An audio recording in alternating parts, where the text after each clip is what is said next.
بسم اللہ الرحمن الرحیم نحمدہ ونصلی علی رسولہ الکریم۔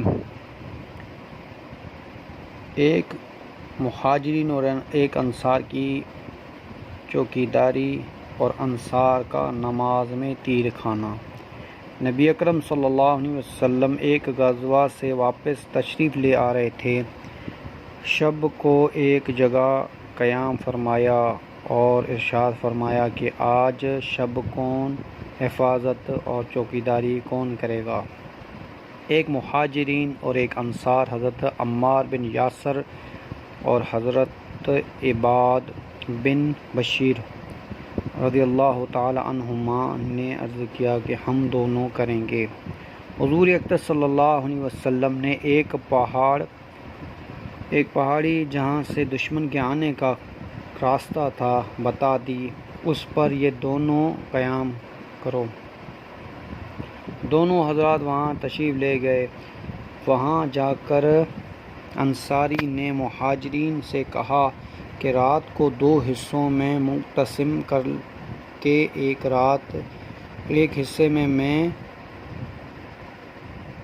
آپ سو رہیں میں جاگتا رہوں، دوسرے حصے میں آپ جاگیں میں سوتا رہوں، کہ دونوں کے تمام رات جاگنے میں یہ بھی احتمال ہے کہ کسی وقت نیند کا غلبہ ہو جائے اور دونوں کی آنکھ لگ جائے۔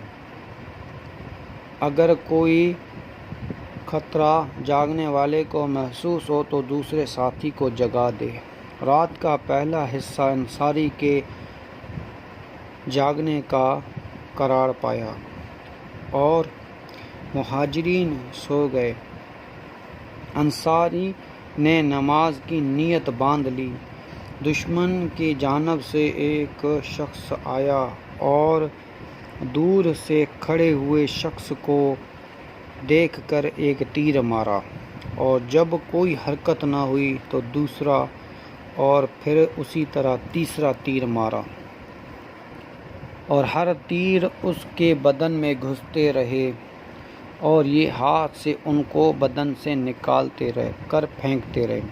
اس کے بعد اطمینان سے رکوع کیا، سجدہ کیا، نماز پوری کی اور اپنے ساتھی کو جگایا۔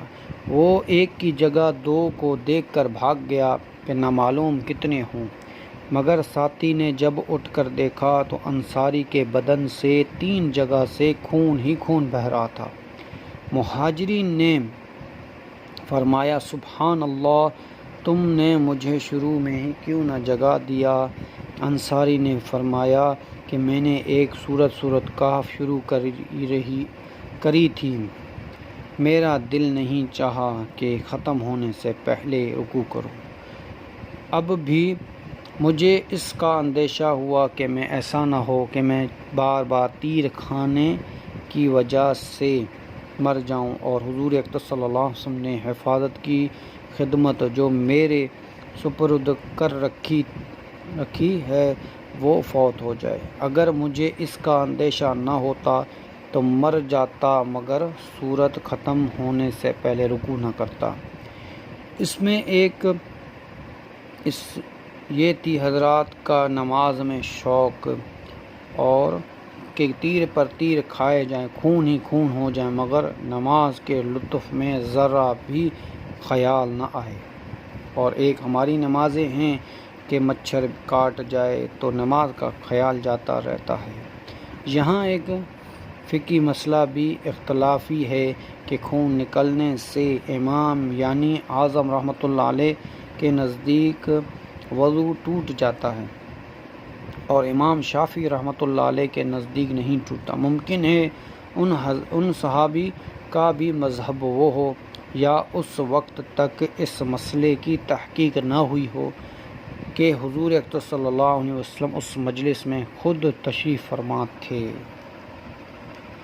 وما علینا الا البلاغ۔